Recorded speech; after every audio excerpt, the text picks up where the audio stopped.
बस भगवान ने सबको सुखी बनाकर भेजा है, लेकिन आप यहां आकर गलतियां करते हैं। क्या गलतियां?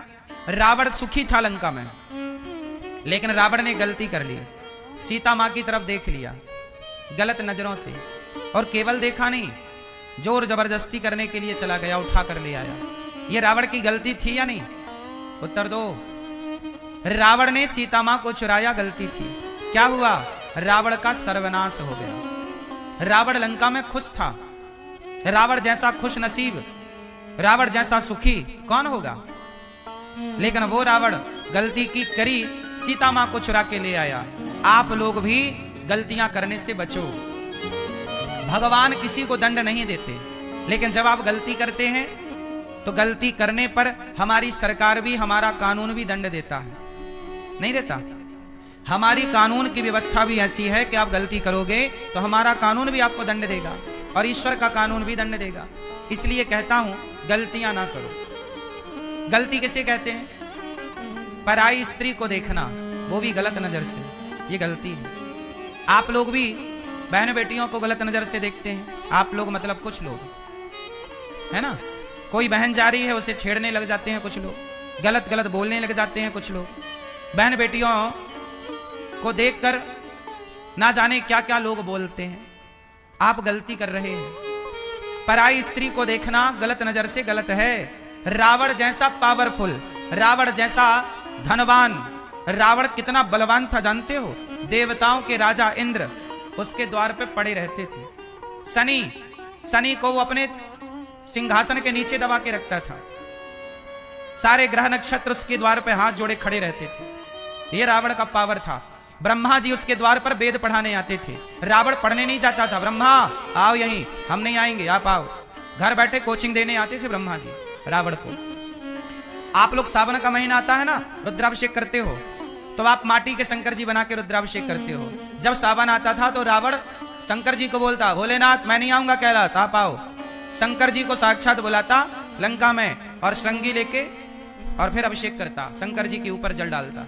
ऐसा रावण था। तो माटी के शंकर जी पूजते हो, वो सच्चे के शंकर जी बुलाता था और पूजा करता था। ऐसा रावण था, पावरफुल, धनवान। रावण बहुत सुंदर भी था, पता आपको? रावण की पत्नी इस संसार की सबसे अच्छी पत्नियों में उसकी पत्नी थी। रावण की पत्नी का गुण जानते हो? रावण की पत्नी का नाम क्या था? क्या नाम था? नहीं पता? मंदोदरी। क्या नाम था? जोर से। मंदोदरी बहुत सुंदर थी, और सुंदर ही नहीं, सदा जवान रहती थी। मंदोदरी में यह गुण था कि वो कभी बूढ़ी नहीं होती थी। मंदोदरी हमेशा कुंवारी, जब चाहे अपने को कुंवारी कर लेती थी। पंच कन्याओं में एक कन्या थी मंदोदरी। रावण की पत्नी इतनी सुंदर थी मंदोदरी, जितनी सुंदर माता पार्वती थी, इतनी सुंदर मंदोदरी। और मंदोदरी का गुण, सदा जवान रहती थी। कन्या हो जाती थी, कुंवारी 16-17 साल की ही रहती थी, ये समझो आप। वो 25 साल की कभी नहीं होती थी, सदा जवान। ऐसी पत्नी थी रावण की। संसार का हर सुख रावण के पास था, पर नाश हो गया। बताओ रावण का सर्वनाश क्यों हुआ? पराई स्त्री के चक्कर में। ये बात सही है कि गलत है? जोर से। रावण का सर्वनाश क्यों हुआ? जोर से।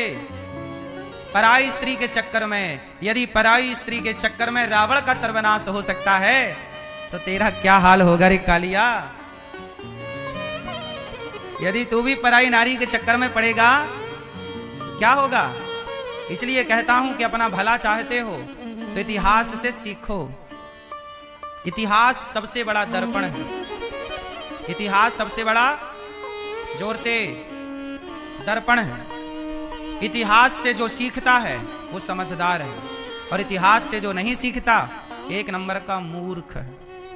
इसलिए रावण से सीखो कि रावण ने पराई नारी का स्पर्श किया, सर्वनाश हो गया। आपको बचना है। कितने लोग बचेंगे? पराई स्त्री से बचेंगे जो हाथ उठाएं वो। क्यों?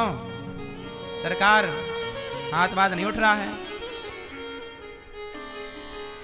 दादाजी बचोगे? बच के ही रहना। पराई स्त्री के चक्कर में पड़ गया रावण, सर्वनाश। गलती मत करना।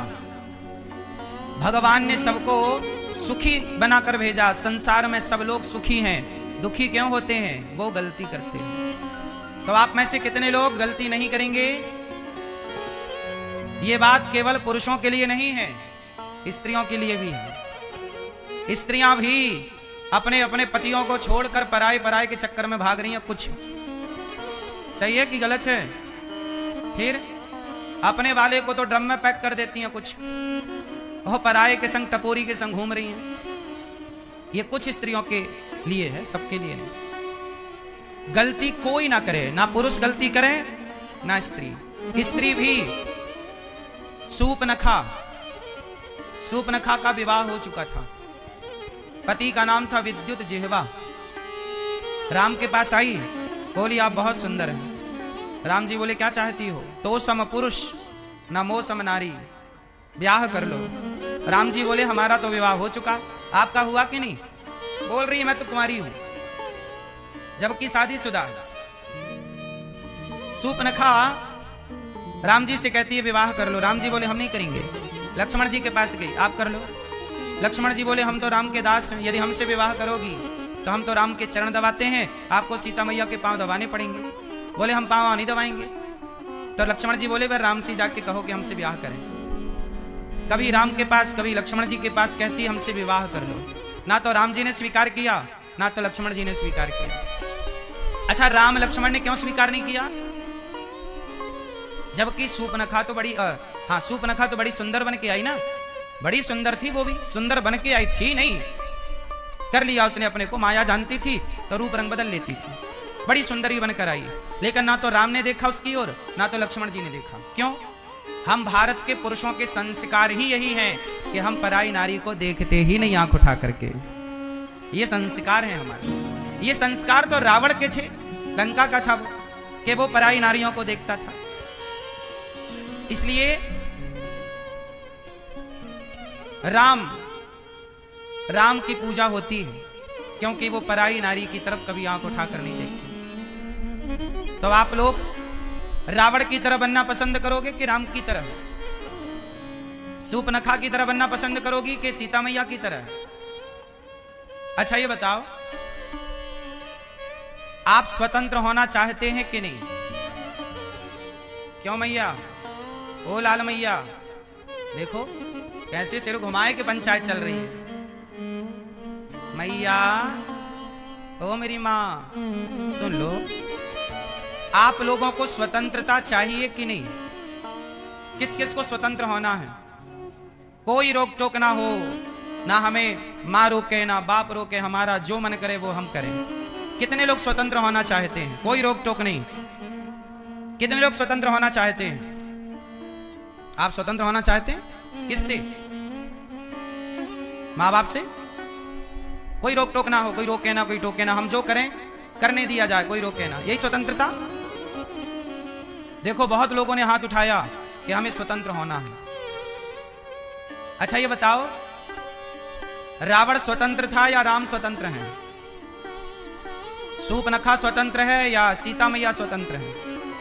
उत्तर दो, कौन स्वतंत्र है बेटा? रावण स्वतंत्र है या राम? जोर से, कौन स्वतंत्र है? जोर से।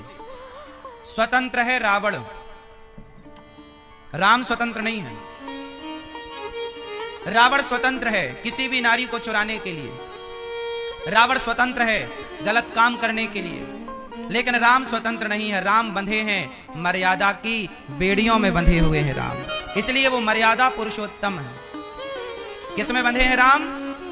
जोर से, मर्यादा में। सीता मैया बंधी है मर्यादा में, जबकि सूपनखा मर्यादा के बंधन में आजादी। चलो पतंग को आजाद कर दिया जाए। धागे से बंधी रहती है पतंग। पतंग किससे बंधी है? जोर से। पतंग बंधी है धागे से। यदि पतंग को आजाद कर दिया जाए उस धागे से, तो पतंग ऊपर जाएगी कि नीचे आएगी? बोलो। क्यों मैया? कहां जाएगी पतंग? ऊपर जाएगी? हाँ या ना? कहां जाएगी?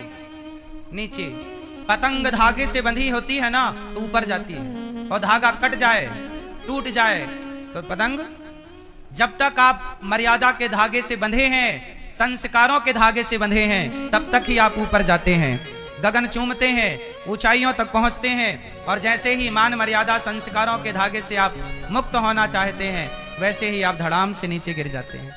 इसलिए परिस्थितियां कैसी भी हों, पर मर्यादा के बंधन को तोड़िए मत। बात सही है कि नहीं? आजादी नहीं चाहिए, हमें बंधन चाहिए। किसका बंधन? मर्यादा का। हमें किसमें रहना चाहिए? जोर से, जोर से। हाँ, और ये मर्यादा स्त्रियों के लिए भी है और पुरुषों के लिए भी है। सीता मैया जब अपनी मर्यादा का उल्लंघन करती हैं तो रावण उठा के ले जाता है। वो लक्ष्मण रेखा क्या थी? वो लक्ष्मण रेखा क्या थी? वो मर्यादा की रेखा है।